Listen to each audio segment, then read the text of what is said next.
slow down, bring calm to a busy world with 50 nature stories told by Rachel Williams and Freya Hartas. This has got to be one of the most beautifully illustrated nature books for children that I have seen in quite some time. And I'm sure as you look through with me, you will absolutely agree.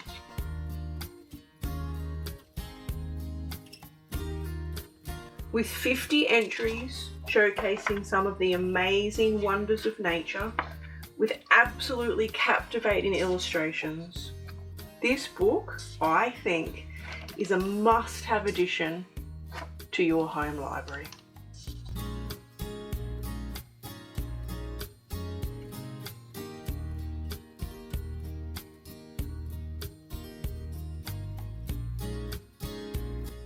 Use it to simply read, enjoy, and learn more about nature.